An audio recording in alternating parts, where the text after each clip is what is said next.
Salut les Phoenix et bienvenue dans cette nouvelle vidéo qui est carrément une formation totalement offerte pour que tu puisses te lancer dans la vente sur Amazon en 2023. Donc la vidéo va comporter 10 chapitres qui va te permettre de comprendre comment tu vas pouvoir te lancer de A à Z sur Amazon. Et pour cela, j'ai pris l'exemple de Julien avec qui on a fait un épisode d'Autoroute du Kiff récemment. Donc, dans cette vidéo, tu vas voir exactement comment tu vas pouvoir lancer un produit de A à Z. Maintenant, si tu veux voir comment on fait réellement sur mon écran directement, tu as une étude de cas totalement offerte qui est en description et en premier commentaire. Cette étude de cas est composée de 3 vidéos de 30 minutes que tu vas recevoir directement par mail. Je te montre directement sur mon écran comment j'ai lancé un premier produit sans marque avec un budget inférieur à 100 €. C'est un truc de dingue. Si tu n'as pas encore découvert, je t'invite à le faire maintenant. Au même endroit, tu vas avoir également accès au canal Telegram. Donc le canal Telegram, c'est quoi? C'est un endroit où je te partage des informations exclusives dans la vente sur Amazon, sur l'affiliation marketing et dans pas mal d'autres domaines pour kiffer. Et aussi, on rigole un petit peu aussi au passage. Maintenant, on va pouvoir donc parler de notre coco Julien. Julien, il a la vingtaine, à 25 ans. Il a un parcours où il n'a pas été très bon à l'école. Comme peut-être toi, en tout cas moi j'étais pareil. Pourquoi il n'était pas très bon à l'école? C'est parce qu'il n'était pas motivé. Parce que lui, ça le saoulait le théorème de Pythagore. Lui, ce qu'il voulait, c'était gagner la maille et surtout faire ce qu'il veut. Parce qu'il a son petit caractère. Là, il a travaillé dans un grand groupe, il a travaillé dans pas mal de boîtes et à chaque fois, ça se passait pas super bien. Parce que il a ce caractère d'entrepreneur que tu as certainement. Tu me mettras en commentaire si tu te retrouves dans Julien. Mais voilà, il voulait gérer son truc et ça le saoulait d'avoir des ordres.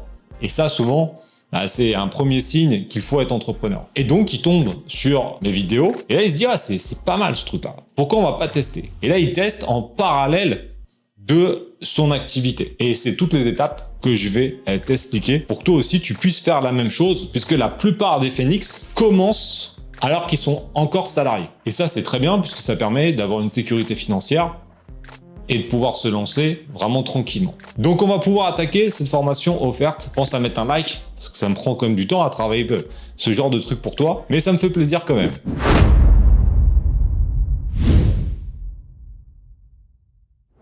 Étape numéro 1, ça va être de définir ses objectifs. Et là, il faut que tu fasses un point de manière honnête sur ta situation actuelle. Nous, je sais que par exemple, dans le programme Amazon Révolution 4.0, on a une trame, une matrice où tu vas mettre en place tes objectifs à court, moyen, long terme, sur 1 an, 3 ans, 5 ans, etc. Donc là, dans cette vidéo, je t'invite à réfléchir sur ta situation actuelle. Qu'est-ce qui ne te plaît pas?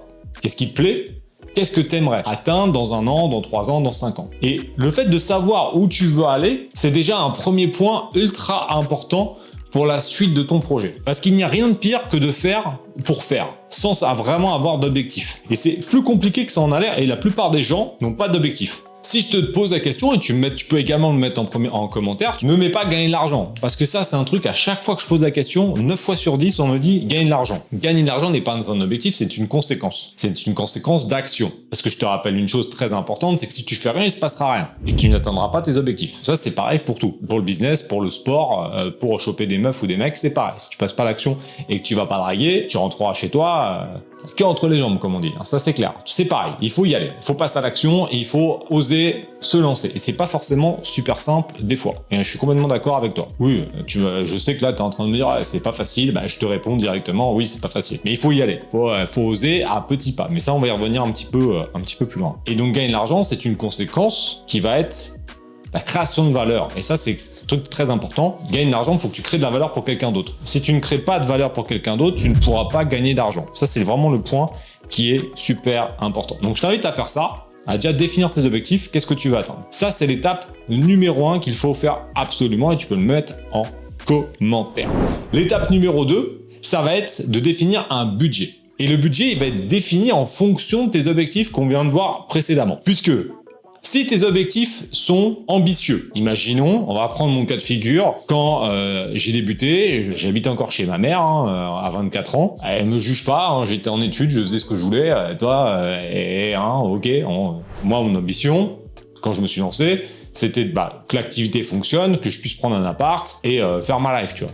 Donc l'objectif c'était, comme moi j'étais en études, je venais juste de finir mes études, c'était de gagner 1500, 1800 € net sous 18 mois à peu près pour pouvoir avoir une vie un peu classique, tu vois. C'est ça l'objectif. C'est un objectif qui est pas très ambitieux quand tu vois au final le potentiel énorme qu'il y a dans les business sur Internet. Donc là, tu te dis, ok, bon, bah, il faut que je parte avec un budget qui va être en fonction de ça.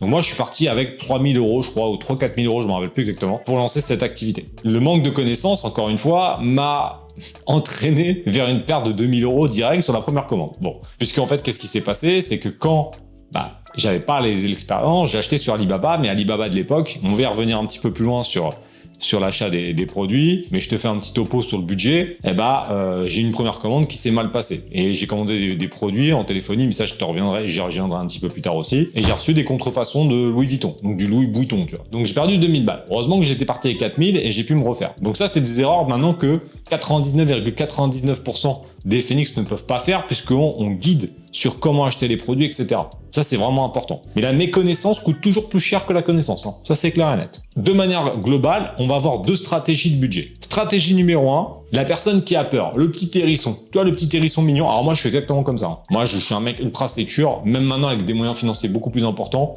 C'est très rare qu'on fasse des très grosses commandes au début. Ça nous est arrivé une fois cette année, en 2022. On a fait une première commande d'un nouveau produit à 50 000 €, ce qui est mon record. Sinon, en général, on fait la stratégie que je t'explique dans cette vidéo. Okay. Donc, si tu as un hérisson et que tu es salarié ou que tu as une activité déjà en plus, une activité indépendante, qu'on a pas mal d'indépendants qui font aussi de la vente sur Amazon, partez, si vous avez peur, avec un petit budget. Donc là, c'est exactement ce que je t'explique dans l'étude de cas qui est offerte et qui est dans la description dans le premier commentaire. Exactement ça.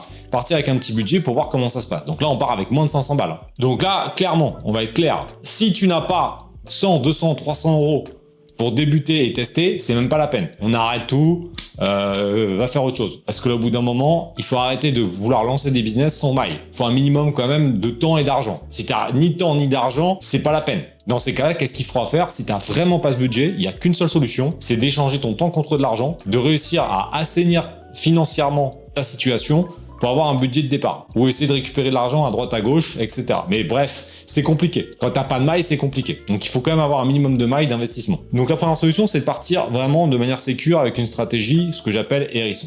Stratégie numéro 2, c'est je pars sur une stratégie de marque, ce que j'explique dans Amazon Révolution 4.0 et ce que j'explique dans toutes les vidéos sur YouTube. Donc on va créer notre propre marque, etc. Ça fait peur à beaucoup de gens, alors qu'au final, ça demande plus de taf au début. Par contre, après, c'est vraiment l'autoroute du kiff. Hein. C'est beaucoup plus simple que les autres solutions que je vais quand même t'expliquer dans ce programme. Donc là, budget, entre 2000 et 5000 €, on est bien. 2000, 5000 €, on part avec un bon budget pour pouvoir lancer un produit, 2 produits. Il n'y a pas besoin de lancer des milliards de produits pour être très bien financièrement. Donc, 2000, 5000 €, ça me paraît un bon budget pour lancer sa marque, ça va faire sa propre. Donc, tu vois, c'est pas non plus énorme. Tu lancerais un magasin physique, c'est pas 5000, c'est 500 000. Hein. Donc, c'est que dalle. Hein. Au final, avec les business sur Internet, c'est ça qui est bien, c'est que tu peux lancer quand même avec des budgets ridicules. Si 5000 €, 3000 €, ça te paraît beaucoup, bon, pose-toi les bonnes questions et revois tes objectifs. Revois l'étape numéro 1. Et parce que là, moi, je suis pas là pour te commencer à te faire de la flûte. Hein. Si tu veux changer de vie, au bout d'un moment, il va falloir mettre les coronesses sur la table. Hein. Il va falloir mettre un peu de billets sur la table, il va falloir prendre du temps. Hein. Sinon, il va rien se passer. Hein. T'as beau prier sous la pluie, des chants de ce que tu veux, ça ne marchera pas. Hein. Non, des chants, pas le sélectionneur d'équipe de France. Hein. Non, ça ne marchera pas. Donc là, clairement, étape 1, étape 2. Maintenant qu'on a ça, donc on a nos objectifs, on a notre budget, on va attaquer l'étape 3, la stratégie. Parce qu'il y a plusieurs moyens de vendre sur Amazon, voire même de faire un autre business. Premier moyen, ça va être donc de développer sa première marque. Ça, c'est la stratégie private label. C'est la stratégie la plus efficiente. Donc c'est quoi efficiente? C'est d'aller atteindre son objectif avec le moins de ressources possible. C'est ça l'efficience. Donc pour moi, c'est la stratégie la plus efficiente puisque ça te permet, sur le long terme, de vendre les mêmes produits. Tu peux vendre un même produit pendant 10 ans avec la même marque. Donc le taf que tu as fait, tu peux le rentabiliser pendant des années. Moi, il y a des produits, je les ai vendus pendant 7 ou 8 ans et je les ai arrêtés après parce qu'on les a revendus, etc. Mais potentiellement, on peut les vendre pendant 10 ans, voire peut-être même plus. Donc ça, c'est vraiment le top. Donc faire sa propre marque, c'est la stratégie qui est pour moi privilégiée. Celle-ci va demander un budget entre 2000 et 5000 € pour être vraiment propre. Si tu as peur, tu vas faire une autre stratégie qui va être de commencer avec des produits génériques. Donc ça peut être un premier pas vers une stratégie de marque, c'est-à-dire que tu vas choisir un produit qui t'intéresse. Tu vois, par exemple, j'ai acheté ça récemment, je l'ai mis en story sur Insta, donc il faut que tu me suives également sur Insta. J'ai acheté un lot de 50 accessoires là pour les GoPro parce que là, je tourne des vidéos pour un autre programme, donc je vais te parler dans 2 minutes. Et le produit t'est arrivé en générique, donc en sachet classique, etc.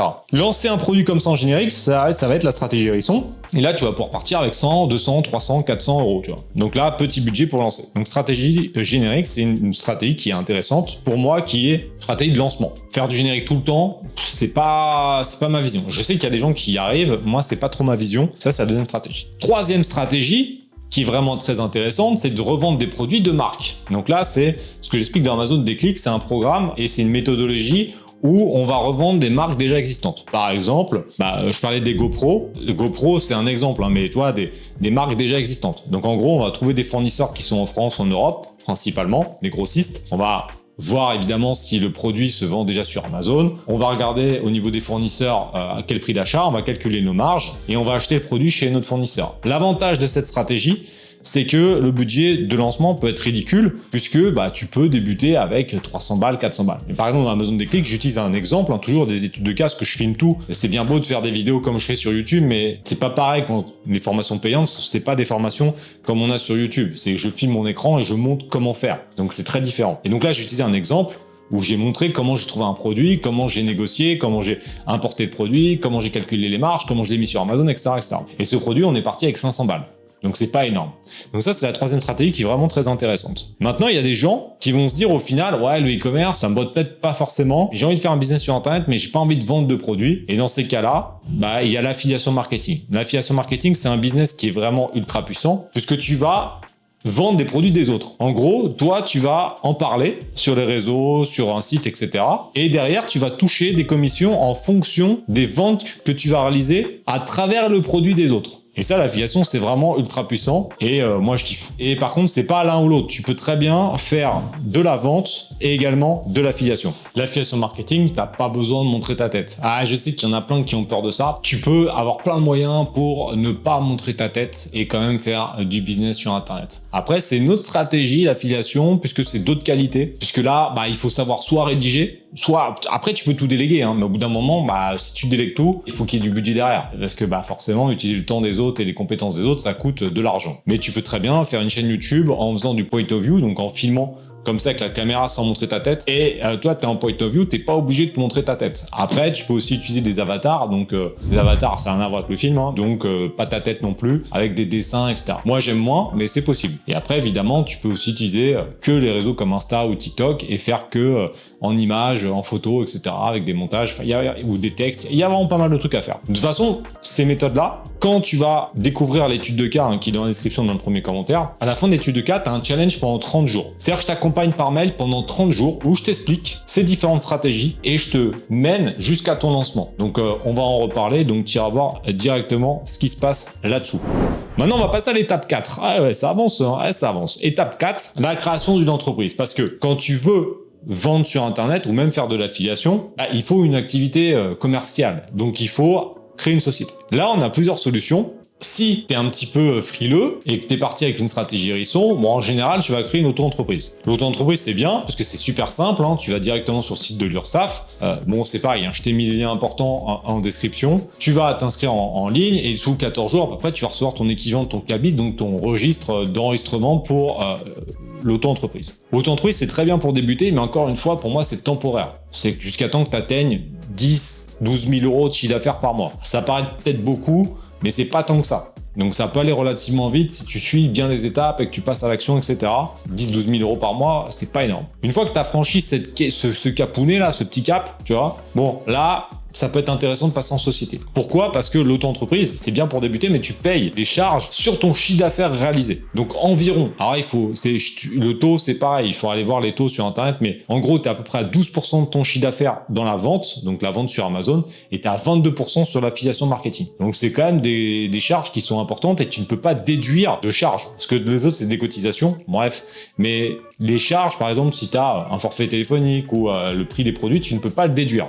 Et comme tu peux pas le déduire, du coup, c'est pas super intéressant. C'est très bien pour débuter auto-entrepreneur, mais je te dis, voilà, faut pas rester plus d'1 an auto-entrepreneur. Sinon, c'est que t'as pas mis en place les actions nécessaires, parce que faire en 1 an 12 000 euros par mois, c'est quand même pas énorme. Donc, tu dois y arriver. Et ensuite, tu vas créer une société. Donc là, la société, Il y a plein de solutions. Si tu es tout seul, tu peux faire une URL ou une SASU. En général, ça va être un des deux. Donc là, on va pas rentrer trop dans les détails entre les deux, mais pour faire simple, ça va dépendre si tu as besoin d'une rémunération mensuelle. C'est pas le seul critère, mais j'essaye de simplifier quand même cette vidéo. Si tu as besoin d'une rémunération mensuelle parce que tu veux arrondir tes fins de mois et gagner de l'argent vraiment chaque mois, il faudra mieux partir sur une URL puisque tu vas être travailleur non salarié et donc les cotisations sociales sont moins importantes quand tu es en EURL. C'est à peu près 45%. Ouais, t'es content quand tu payes que 45% en France. Ouais. Donc c'est la boîte qui paye, donc ça qui est cool aussi, c'est que c'est des charges qui vont déduire ton résultat. Ça ne sert à rien d'avoir un énorme résultat à la fin de l'année, parce que tu paieras de l'impôt sur la société. Donc limite, c'est de faire passer quand même le maximum de charges dans tes sociétés. Et donc là, les cotisations sont payées par ta société. Donc ça, c'est si tu es en EURL. Je te la fais simple. Hein. Si tu es en SASU, donc c'est société à action simplifiée unipersonnelle, donc là, on part du principe que tu es tout seul. Mais bon, non, t'as pas besoin, tu as déjà la Team Phoenix, tu as Helium 10 pour t'aider en logiciel, et t'as toi. Donc ça suffit, t'as pas besoin d'avoir un associé, clairement, pour vendre sur Amazon. Tu peux le faire très bien tout seul. En SASU, les cotisations sur ta rémunération, elles sont de 80% parce que tu as assimilé salarié. Donc tu te fais déglinguer. C'est un truc de fou. Les charges, elles sont monstrueuses. Donc en général, quand tu pars en SASU, c'est que tu veux plutôt toucher des dividendes. Les dividendes, c'est ce qui te reste à la fin. Donc imaginons, tu as fait 100 000 euros de chiffre, tu as eu, 80 000 euros de charges, il te reste 20 000. Ok. Sur ces 20 000, tu vas payer de l'impôt sur la société. Donc jusqu'à 38 000, c'est 15%. Donc là, 20 000, 15% de 20 000, ça fait 3 000. Ok. Donc il te reste 17 000. Et sur ces 17 000 là, tu vas pouvoir les prendre, mais on va t'enlever 30%. C'est la flat tax, donc tu ne paieras pas d'impôt sur le revenu en face, faut pas non plus déconner. Donc le reste, ça sera pour toi, en net. Donc ça, c'est intéressant quand tu ne veux pas forcément te filer une rémunération chaque mois et que tu vas attendre à la fin de l'année toucher des dividendes. Bon, je vais être franc avec toi. Faites le calcul, quand tu prends les 45% plus les charges sociales et l'impôt sur le revenu en EURL, et quand tu prends l'impôt sur la société et la flat tax sur les dividendes, c'est quasiment pareil. Donc en fait, il n'y a pas un énorme avantage entre les deux. Le seul avantage, c'est que en fonction de ta situation fiscale, ça peut être plus intéressant l'un ou l'autre. Si tu payes déjà beaucoup d'impôts, prendre une rémunération supplémentaire, c'est pas forcément très judicieux. Ça dépend de tes sources de revenus à côté. L'avantage de la SASU, c'est que pareil, la flat tax, tu peux la faire payer par la société. L'impôt sur la société, payé par la société. Donc en gros, le net qui va te retomber dans ta poche, tu peux ne payer aucune charge de ta poche. Donc c'est ça le gros avantage de la SASU. Mais ça dépend de ta situation déjà actuelle. Donc là, tu mettras en commentaire ou tu iras voir un expert comptable pour ajuster ça en fonction de ces éléments-là. Maintenant, une fois que tu as ta société, on va créer un compte vendeur sur Amazon. Un compte vendeur sur Amazon, c'est obligatoire, parce que sinon tu peux pas vendre sur Amazon. Donc là, il faut créer un compte pro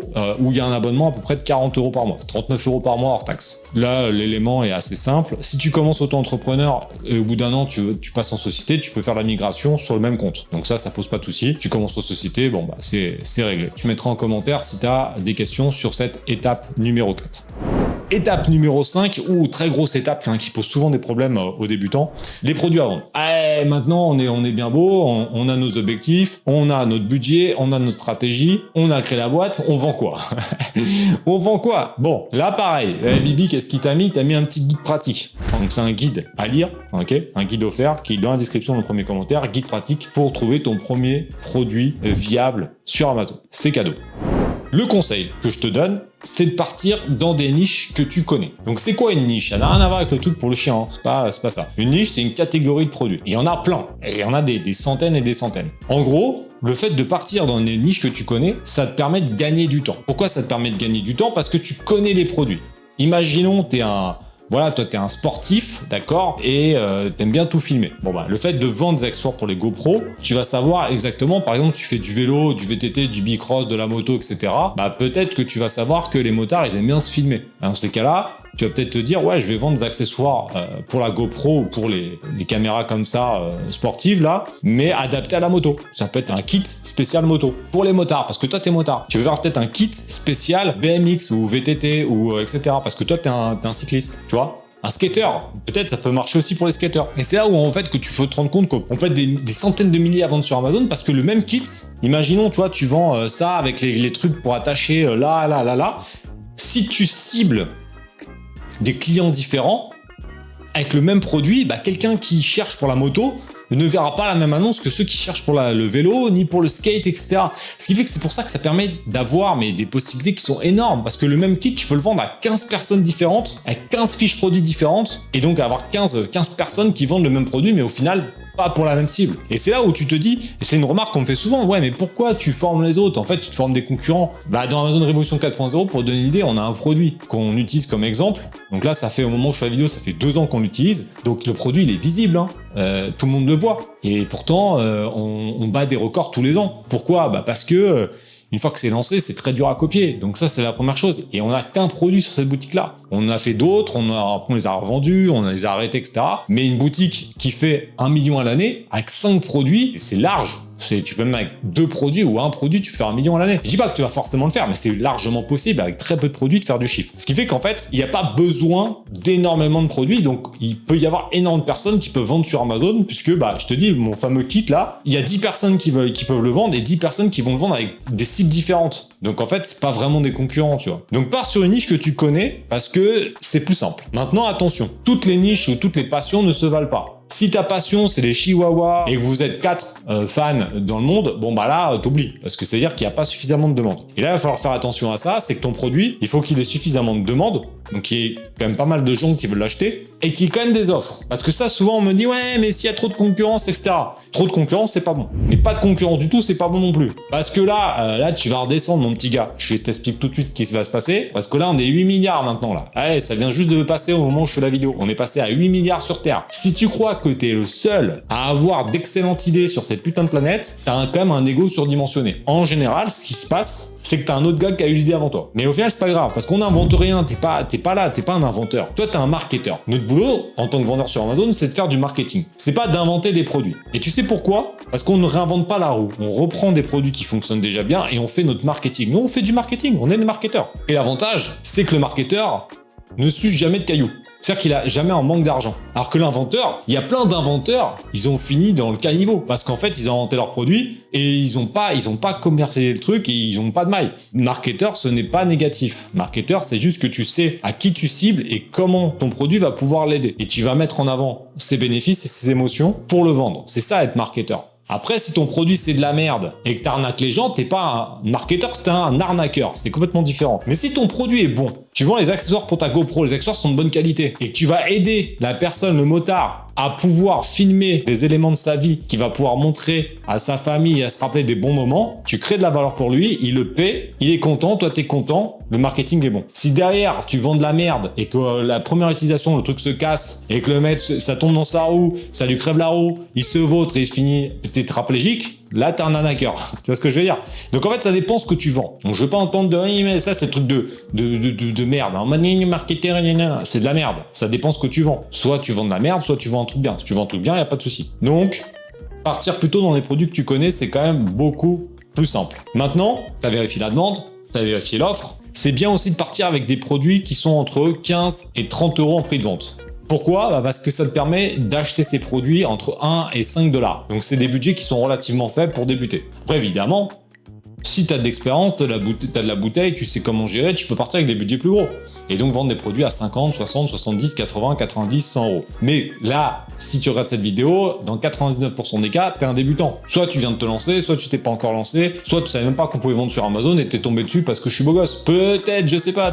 En tout cas, partir avec des budgets comme ça, c'est quand même beaucoup plus safe. Attention, il faut faire attention sur ce type de produit à partir sur des produits plutôt petits, légers. Pourquoi? Parce que si tu commences à vendre des produits à 20 balles, mais que les frais d'expédition sont énormes, genre 7 ou 8 €, parce que c'est un très gros produit, c'est pas bon, parce que ça va te niquer ta rentabilité. Donc là, il faut mieux plutôt partir sur des produits petits, légers, qui ne te coûteront pas très cher à l'import, et qui derrière ne se coûteront pas très cher à envoyer vers tes clients Amazon, puisque ce sera Amazon qui va gérer ça, mais ça, on y reviendra aussi après. Ah, la vidéo, elle est ultra complète. Hein. Putain, j'espère que tu m'as mis un like. Hein.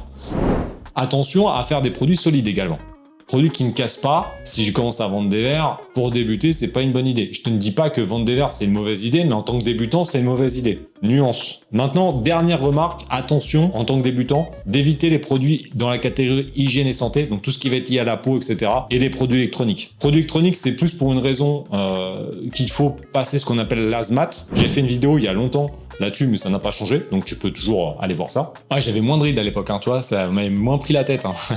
Avec des questions bizarres, j'avais moins de rides. Ouais, j'ai plus de rides maintenant, mais bon, c'est le temps qui passe, tu vois, le temps passe, donc il faut que tu passes à l'action rapidement parce que bah, le temps perdu, tu ne le récupéreras pas. Et les produits hygiène santé, je sais, t'as vu, je suis quand même, hein, produits hygiène santé, puisqu'il y a pas mal de restrictions pour les nouveaux vendeurs sur cette catégorie-là. Je n'ai pas plus d'infos pour l'instant, mais si tu es dans mon canal Telegram, je t'en parlerai très prochainement. Donc l'étape 5, on est plutôt pas mal. Donc maintenant, on a trouvé, voilà, tu as trouvé une première idée, tu l'as transformée en offre. Attention, idée et offre, c'est très différent. Une idée, c'est de la merde. Une idée, ça ne veut rien dire. Une offre, c'est quoi? C'est OK, je vais vendre des protections pour GoPro, mais je vais cibler mes motards. Les motards, ils ont besoin d'un truc pour pouvoir le coller là, pour pouvoir mettre ça. En fait, tu vas adapter vraiment à ta clientèle, à ton avatar, ton client idéal. Et là, tu vas faire un package spécifique pour ton client. Attention, t'es pas obligé de tout le temps faire des bundles avec plusieurs produits, hein. Tu peux faire un seul produit, mais juste l'orienter comme il faut vers une clientèle. Ça va être une offre, ça va être en fait le package marketing qu'on va mettre autour.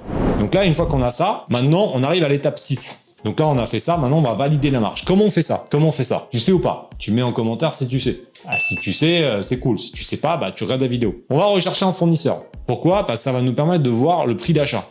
Une fois qu'on a le prix d'achat, on sait à peu près à combien on va vendre nos produits. Avec la petite calculette Helium 10, on va pouvoir calculer nos marges. Là, je te conseille, simple, efficace, Alibaba. Alibaba, je t'en ai parlé tout à l'heure, je me suis fait niquer en 2009, mais 2009, c'était il y a longtemps. Maintenant, c'est quand même sécure et surtout que je t'ai refait une vidéo que je te remets là-haut, où je te montre comment on trouve un fournisseur sur Alibaba, les différents éléments à vérifier, etc. J'ai déjà fait ça en vidéo, donc tu iras la voir. Et donc, en fonction de ça, calculette Helium 10, je te déjà montré plein de fois de comment ça fonctionne. Imaginons le prix, tu veux le vendre 25 €, il y a des frais d'expédition Amazon, tu as les frais d'achat, d'accord? Et après, il va rester une marge. Donc là, petit topo, on sort la calculette en mode comptable. Comment ça se passe, la calcul de marge? On va partir en société, d'accord? Là, on calcule tout hors taxe pour que ça soit simple. Prix de vente. Donc si tu as un prix de vente à 45 €, on va enlever 20% de TVA. Si c'est une TVA à 20%, qui va être le cas dans quasiment tous les produits. Hormis les produits dans certaines épiceries, etc. Mais là, on fait simple.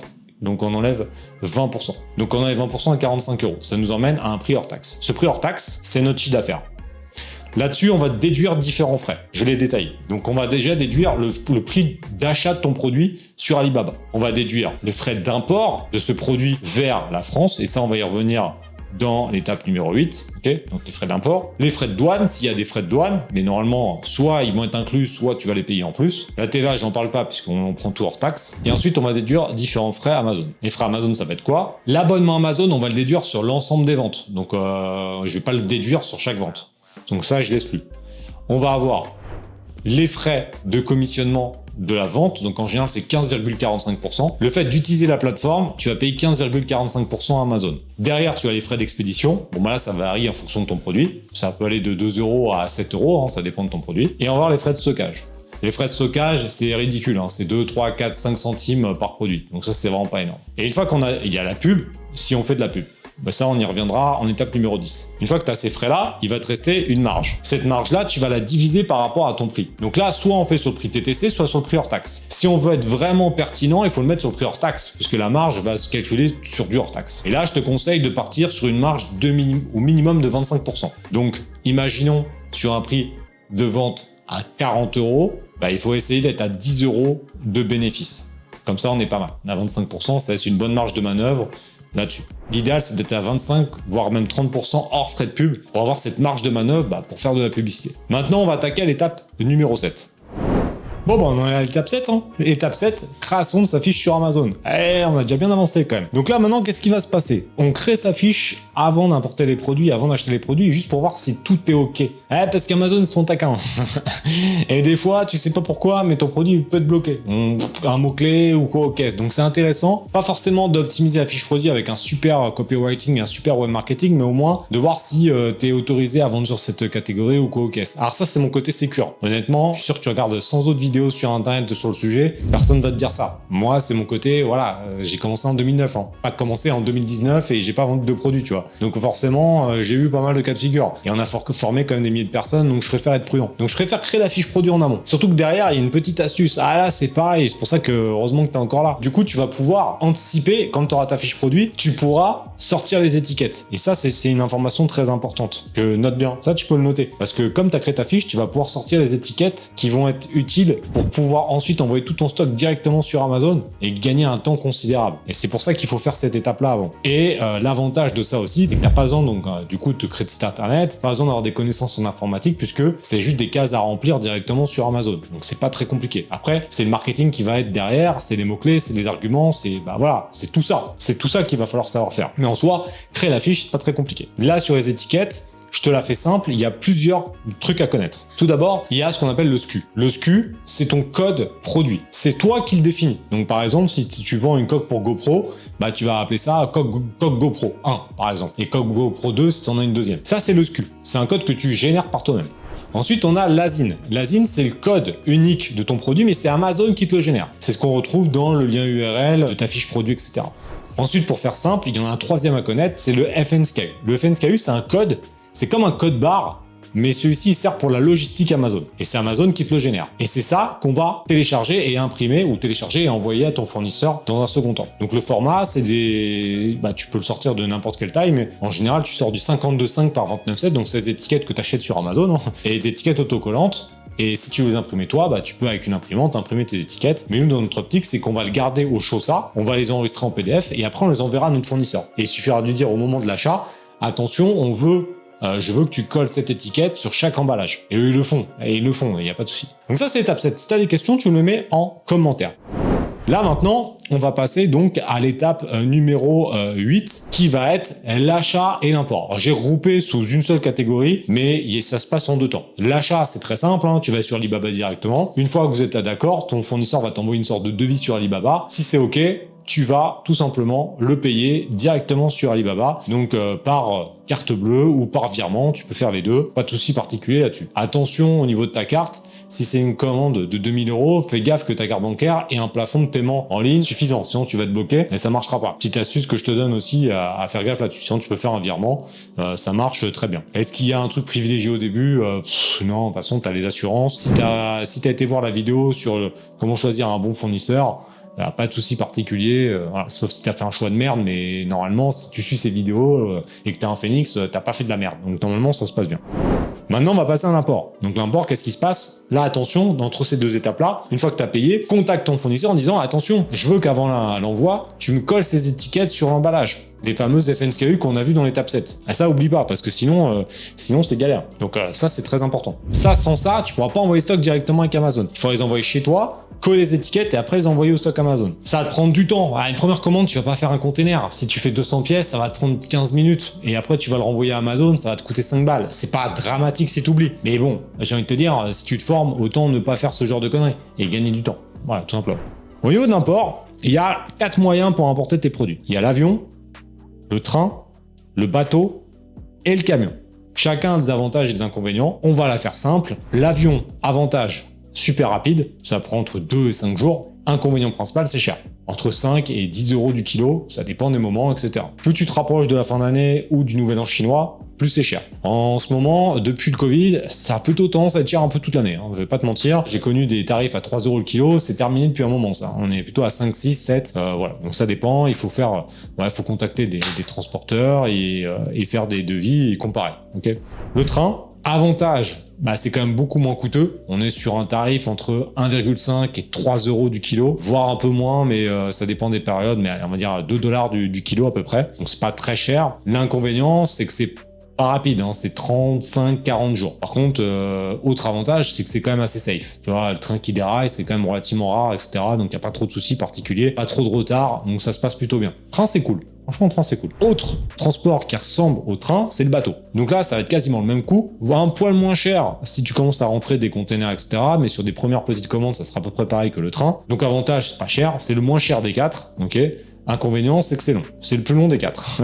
Quoique, il y a le camion qui est assez long aussi. Donc c'est long et il y a un risque quand même de retard parce que sur la mer, il peut se passer pas mal de trucs. Les tempêtes, c'est possible, et puis des retards X ou Y. Donc ça, tu peux avoir des retards. Mais c'est pas mal. Dernier, le camion. Le camtar. Camion, c'est pas mal. Parce que c'est le délai, bon, ça varie, mais ça peut être un bon choix quand c'est la galère avec les autres. C'est-à-dire que là, pendant le Covid, le camion, c'était cool. Là, à l'heure actuelle, je suis pas sûr que je partirais sur du camtar. Quand il n'y a pas de grise, camion, c'est pas ouf. Par contre, quand c'est le bordel, le camion, c'est bien. Par contre, attention, c'est pas dispo tout le temps. Et là, en ce moment, avec ce qui se passe en Russie, le camion, c'est peut-être pas la bonne idée, tu vois. Donc là, pour l'instant, au moment, en tout cas pour 2023, je m'avance, mais je pense que camion, c'est pas le meilleur des quatre, hein. Comment tu fais pour avoir des devis, etc. Tu peux aller sur le site de Freightos. C'est vraiment pas mal, tu peux faire des devis en ligne. C'est un truc qu'Alibaba a acheté. Donc c'est un site qui est vraiment pas mal, on passe des commandes là-dessus. C'est un poil plus cher qu'en direct, mais tu te fais moins chier. Maintenant, comment ça se passe au niveau de la douane, etc. Je te la fais simple avec seulement 2 incoterms. Là, tu te dis, c'est quoi cette merde, un incoterm? Incoterm, moi j'ai appris ça quand j'étais à l'UT. Je comprenais rien et j'ai du mal à comprendre même quand j'ai commencé à débuter. Donc c'est pour ça que je vais te la faire super simple. En fait, l'incoterm, c'est les règles d'import de ton produit. Ça dit quelles sont les obligations de l'acheteur et du vendeur, pour faire très simple. Là, je vais t'en présenter 2. Un où toutes les obligations sont quasiment à l'acheteur et un où toutes les obligations sont au vendeur. Comme ça, au moins, c'est simple. Après, tu iras voir Incoterm sur Internet, les différents, etc. Mais déjà, si tu connais ces 2-là, c'est déjà bien. Il y a le XW qui va être celui où l'acheteur a le plus d'obligations. En gros, le vendeur, lui, il sort la marchandise devant chez lui et après, la responsabilité, elle est pour toi. Alors évidemment, le transporteur, il te l'appelle, hein, mais tu vois, en gros, c'est à partir de ce moment-là, c'est une galère, c'est pour ta gueule. Bon, moi, j'ai fait pendant 10 ans que du XW. Moi, j'aimais bien, il n'y a pas de souci particulier. Le fabricant, il te les sort de l'entrepôt. Il y a UPS, DHL ou un transporteur chinois qui te le prend et qui t'emmène au port ou qui t'emmène à l'aéroport. Après, bon, il prend l'avion, il arrive à aller à Roissy, par exemple, et à Roissy, il prend le camtar pour aller à l'endroit où tu veux, stock Amazon. S'il se passe un truc pendant ce temps-là, c'est pour ta gueule. Bon, et je vais pas te faire non plus il se passe pas grand-chose, hein. En général, à part des retards, les produits qui disparaissent, c'est quand même relativement faible. Par contre, un truc très important, c'est quand ça va arriver à la douane française. Là, tu vas payer les frais de douane et la TVA. C'est à ce moment-là que tu vas payer ça. Les frais de douane, tu peux les trouver grâce à des codes. Donc ça, pareil, je t'ai mis les infos dans la description parce que c'est chiant. Donc tu iras voir avec les codes, tu peux savoir à quelles sont les grilles tarifaires de tes frais douaniers, etc. Les frais douaniers, c'est pareil, hein, c'est pas non plus des sommes mirobolantes, hein. La TVA, bon bah c'est la TVA sur la valeur déclarée. Alors là, je te vois venir parce qu'il y a une petite entourloupe. Surtout quand tu es auto-entrepreneur, les mecs ont tendance à sous-déclarer. Donc imaginons, tu as pour 2000 $ de matos et en fait, ton chinois, il te dit, je déclare combien? Ça, c'est une question qu'on te pose. Toi, tu vas dire, oh, bah déclare 1000. Donc du coup, tu vas payer la TVA sur les 1000 et pas sur les 2000. Donc comme toi, tu ne déduis rien, bah, le fait de pas payer beaucoup de TVA, t'es gagnant. Parce que la TVA, je te rappelle que tu ne la récupères pas. Donc les frais de TVA que tu vas payer au niveau de la douane, ils sont pour toi. Mais par contre, tu reverses pas la TVA sur ton prix de vente quand tu es auto-entrepreneur. Donc il y a cette astuce-là. C'est un secret de polichinelle, hein. Les gens foncent des portes ouvertes, hein. Tout le monde le sait. Mais attention, ne prends pas les douaniers pour des cons. C'est-à-dire que les douaniers, ils savent très très bien le prix des produits. Donc par exemple, des coques de GoPro comme ça. Imaginons la coque, elle vaut 50 centimes. T'en as rentré 1000, ça fait 500 $. Tu déclares 300 $. Le douanier, il va te dire, il va rien te dire. 300, si tu baisses un peu, ça va passer. Par contre, si tu déclares 20 $, il va dire, tu te fous de ma gueule. Et donc là, tu vas un contrôle, et là, c'est la merde. Parce qu'après, ils vont te demander des factures. Et là, si t'as fraudé, tu vas te le prendre dans l'os, hein, clairement. Donc là, il peut y avoir des saisies, puis avoir des amendes, etc. Donc, voilà. Tu fais ce que tu veux, mais en tout cas, maintenant, moi, je te donne juste l'information. C'est que c'est à tes risques et périls. Ok ? Ensuite, on a le DDP. Donc, l'incoterm DDP, c'est le tout inclus. En gros, le tarif que le chinois va te donner, c'est pour tout le cheminement. En gros, c'est jusqu'à temps que ça arrive au stockage Amazon. Et là, tout est inclus, les frais de TVA, les frais de douane et les frais d'import. Donc là, c'est le chinois qui gère tout. DDP, c'est top pour commencer. Après, il faut calculer les frais EXW plus les frais douaniers, plus la TVA, c'est plus avantageux que le DDP. Quand t'es auto-entrepreneur, t'emmerdes pas, tu prends un DDP et t'es réglé. Quand tu commences à être en société, je sais pas te faire un cours de TVA, mais tu récupères la TVA sur l'achat, donc tu récupères la TVA que tu vas payer à la douane, t'as aucun intérêt de frauder déjà, parce que de toute façon tu la récupères, et comme tu la récupères, le DDP est beaucoup moins intéressant. Mais il faut faire un calcul, il y a des fois le DDP coûte moins cher que l'ensemble EXW, plus frais de douane, plus TVA. Donc là, c'est à toi de calculer, ça je peux pas savoir, ça dépend de ton cas de figure, donc demande bien ces éléments. Et ensuite, donc le produit va arriver directement au stock Amazon. Il va arriver au stock Amazon et ça c'est important d'avoir collé cette étiquette puisque il y a des éléments à voir, c'est qu'il y a aussi une étiquette au niveau à coller sur le carton, le gros carton de tes produits pour qu'Amazon qu'on comprenne ce qu'il y a dedans. Ils arrivent chez Amazon les scanne et les stocke chez eux, dans leurs entrepôts. Donc ensuite, sous 24-48 heures à peu près, ça active la fiche produit. Donc là à ce moment-là, il va falloir que tu fasses le marketing de ta fiche produit et que tu ne fasses pas comme 95% des vendeurs sur Amazon, c'est-à-dire de la merde. Il va falloir faire une bonne fiche produit avec du bon marketing, des bonnes photos, des bonnes vidéos. Ton boulot, il est là, hein. Comme je t'ai dit, nous on est des marketeurs. Le boulot, c'est de faire du marketing. Donc si tu fais pas de marketing, bah t'es juste un créateur de fiches, mais du coup, ça sera de la merde. Donc ça, c'est important de comprendre que ton boulot commence à ce moment-là, clairement.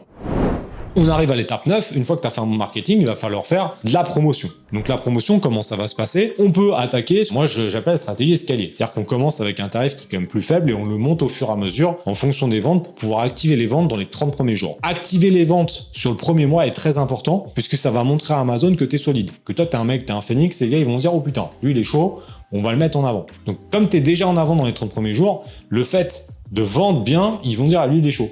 Et donc tu vas gagner en positionnement. Si tu vends rien dans les 30 premiers jours, c'est la merde. Donc il faut vraiment attaquer avec un prix plus faible et ne pas avoir peur de perdre de l'argent au début. Pourquoi? C'est un concept marketing de l'îlot de perte dans un océan de profit. C'est-à-dire que la première commande, il faut pas voir que tu vas commencer à t'acheter des lambeaux et des trucs comme ça. Non, la première, tu risques de ne pas être très rentable, voire ne pas être rentable du tout sur une première commande, mais c'est pas très grave puisque c'est celle qui va entamer toutes les autres. Et encore une fois, sois pas en mode je veux de l'argent tout de suite, etc. Tu crées un business. Sois pas opportuniste parce que tu as vu une vidéo d'un trou de balle de dropshipper à Dubaï. C'est pas comme ça que ça se passe. On n'est pas riche comme ça du jour au lendemain. On construit notre truc comme une maison. Là, ce que je suis en train de t'expliquer, c'est les fondations solides d'un putain de château. Je suis pas en train de t'expliquer les fondations d'une cabane dans les bois, tu vois. Donc la fondation, il faut qu'elle soit solide. Et pour qu'elle soit solide, bah il faut être un peu patient. La première commande, ça va être de monter le produit, voir si ça se passe bien, voir si ça se vend, voir l'adéquation avec la demande. Donc là, tu vas attaquer petit à petit. Et après, quand tu vas avoir ton prix cible, là, tu vas commencer à être rentable. Tu peux être rentable bien avant. Ça dépend de ta marge, etc. Mais tu peux faire la perte au début avec la pub. Mais c'est pas grave, parce que tu lances ton produit. Si derrière ton produit, j'ai envie de te dire, tu le vends pendant 10 ans, tu t'en balèques de perdre de l'argent sur les 200 premiers. Si pendant 10 ans, tu gagnes. Il faut voir vraiment ça comme un investissement. Si tu as une vision trop court terme de dire, je veux pas perdre d'argent au début, je veux pas investir, c'est des investissements, ça, qui te serviront pour après. Ça, c'est important. C'est vraiment important parce que trop de gens, ils veulent gagner dès la première vente. Donc, je préfère te dire dans l'optique que tu vas créer un business qui va être sur le long terme. Donc, au début, quand tu crées un magasin, bah, t'es pas rentable tout de suite non plus. Là, c'est pareil. Donc, vois vraiment cette vision-là. Donc là, tu peux faire des promos, tu peux faire des coupons. Ça, c'est super bien. Faire des remises à l'achat, etc. Tu peux faire des promotions croisées. Tout ça via Amazon. Ça, c'est vraiment top et c'est très important, l'étape 9. On arrive à la 10e étape, qui est la publicité. Donc là, pas besoin de faire de trucs Facebook ou quoi. Publicité directement sur Amazon. Clair, net et précis.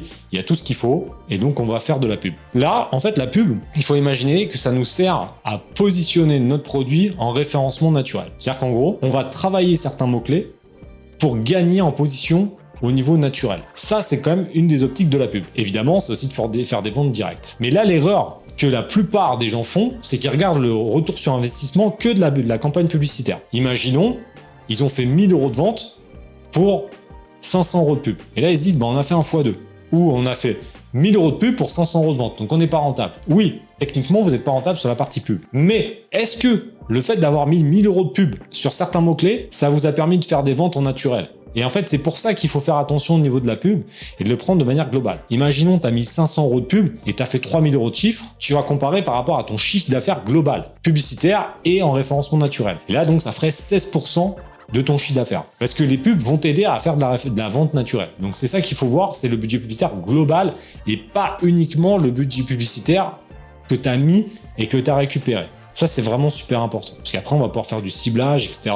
Et après, il y a toute une stratégie de pub qui peut être plus ou moins développée en fonction de ta concurrence. Et une fois qu'on a fait ça, ben voilà, il faut faire des ajustements. C'est un business automatisé, c'est-à-dire que tu décorrèles ton temps de l'argent. C'est-à-dire que là, je suis en train de faire la vidéo et toutes les boutiques elles vendent, les boutiques de nos clients elles vendent, etc. Mais par contre, on fait des ajustements. C'est-à-dire qu'il va falloir taffer régulièrement pour ajuster les fiches produits, ajuster les pubs, ajuster pourquoi pas les photos, etc. On est sur d'optimisation. Une fois qu'on a fait ça, là, le conseil que je te donne en conclusion, c'est que avec un seul produit, tu peux faire des chiffres d'affaires monstrueux. C'est-à-dire ce que tu vends sur la France. Nous, par exemple, dans le programme Amazon Révolution, on a un produit qui fait à peu près 250 000 € de chiffre d'affaires par an sur la France. On l'a développé aux États-Unis, on fait à peu près le même chiffre d'affaires. Donc on est déjà à un demi-million. Ce produit, on n'a pas pu techniquement le faire sur Italie et Espagne parce que le compte qu'on utilise est bloqué. Mais si on vendait ce produit, on voit d'expérience, on ferait 700, 800 000 € de chiffre d'affaires par an avec ce seul produit. C'est un produit où on marge entre 25 et 40% en fonction des places de marché. Donc on va prendre une moyenne à 25, tu vois, basse, histoire de faire le calcul. Sur 800 000, ça ferait 200 000 € de résultat net. Bah, c'est énorme. C'est-à-dire que c'est beaucoup plus que certaines boîtes qui ont 10 salariés. Et là, tu fais ça tout seul. Donc c'est énorme. Bah, tu fais ça tout seul. Eh oui et non. Parce que tu fais ça avec la Team Phoenix, tu fais ça avec Helium 10, tu fais ça avec moi, en copilote. Tu fais pas ça tout seul, tu vois. T'es dans la communauté des Phoenix. Mais c'est quand même toi qui gères ton business tout seul. Et c'est ça qui est dingue. Et même, j'ai envie de te dire, en parlant de chiffres qui sont souvent moins importants, tu fais 50 000 euros de résultats nets à l'année. Et ça te fait un truc déjà énorme. Et 50 000, bah, tu divises par 4 ce que je t'ai dit. Ça veut dire que sur 200 ou 300 000 euros de chiffre, ça fait 50 000 euros de résultats nets à peu près. Donc c'est énorme déjà. C'est-à-dire que là, en termes de rémunération, si on parle de rémunération, c'est plus que le salaire médian français de 1 800 euros net. Est-ce que tu le feras en une journée? Non. Est-ce que tu le feras sans compétences? Non. Est-ce que tu le feras sans travail? Non. Mais par contre, si tu es déterminé, que tu suis ce que je t'ai dit, si tu veux aller plus loin, tu nous rejoins dans un des programmes. Tu prends déjà l'étude de cas qui est offerte, donc tu vas le voir de visu que ça marche. Et que tu t'accroches et que tu n'abandonnes pas, parce que c'est ça. Hein. Tu vas peut-être rencontrer des galères, certainement, mais des petites galères qui vont juste te permettre de réajuster. Tu finiras pas sous un pont, t'inquiète pas, surtout que tu vas commencer en étant salarié. Mais si tu t'accroches, tu peux réellement changer de vie, et même en dehors de ça. Moi, je suis pas là pour te donner du rêve, tu sais, je m'en bats avec, hein. J'ai suffisamment de business, fais ce que tu veux, moi, je suis tranquille, tu vois. Y a pas de souci. Mais regarde un peu. Un business comme ça qui tourne, où ça te prend 1 heure par jour, et tu gagnes 300-400 euros de plus chaque mois. Même si on te met à fond dedans, tu lances un produit sur la France et tu génères 10-15 000 euros, tu le développes un peu sur l'Italie et l'Espagne, tu fais 10-15 000, tu fais 3-4 000 euros de bénéfice. Ton truc il tourne, tu te prends une petite rémunération supplémentaire chaque mois, tu fais passer quelques charges. Est-ce que 500 euros de plus par mois, ça te ferait pas vivre quand même plus confortablement? Bah je pense que si. Si tu gagnes 2 000 euros, c'est quand même 25% de ton salaire. Avec au final, oui, du travail au début, mais par contre après, une fois que ça tourne, ça tourne. Et voilà, c'est comme, tu vois, c'est comme un avion. Une fois que l'inertie, elle l'a fait décoller, bon bah voilà, c'est parti quoi. Donc c'est ça qui est important. Et c'est pour ça que je te dis ça de manière sincère. C'est un moyen pour ceux qui sont déterminés, qui ont envie de réussir. Attention, je te dis, il y a du taf. Ça tombera pas tout seul comme ça, c'est pas la béquille de petit oiseau. Non, non. Mais ceux qui sont motivés, qui sont déterminés et qui ont vraiment envie de réussir et qui vont faire le nécessaire, bah, ils me remercieront. Et ils iront chercher un trophée dans le prochain événement qui sera le 9 septembre 2023. On a déjà remis pour plus de 14 millions d'euros en septembre 2022, et l'année prochaine, je pense qu'on remettra peut-être pour 50, j'espère au moins 50 millions d'euros. Et peut-être que t'en feras partie si tu passes à l'action rapidement. Attention, le temps peut être ton ami ou ton ennemi. Parce qu'une fois que tu l'as perdu, tu peux pas le récupérer. Autant perdre 1000 euros, tu peux les récupérer, mais si tu perds 1 heure, c'est terminé. Perdre 1 an, tu récupéreras pas 1 an. Donc ça, c'est vraiment important. En tout cas, j'espère que cette formation t'a fait plaisir. N'oublie pas tous les liens. Donc, tu as les liens d'information qui sont en description. Tu as l'étude de cas qui est en description. Tu as même ton guide pratique qui est en description. Tu as le groupe Telegram si tu veux voir les informations que je balance tous les jours. Tu as le canal Telegram. Enfin bref, tu as tout ce qu'il faut. Ça, c'est une formation que j'aurais pu vendre peut-être 200 ou 300 euros. Je te l'offre pour donner toutes les chances de réussir si tu es motivé et surtout si tu es déterminé, que tu passes à l'action et que tu as de la discipline. En gros, si tu es un phénix, tu sais quoi faire. En tout cas, on se retrouve bientôt sur YouTube et sur les autres réseaux. Bye.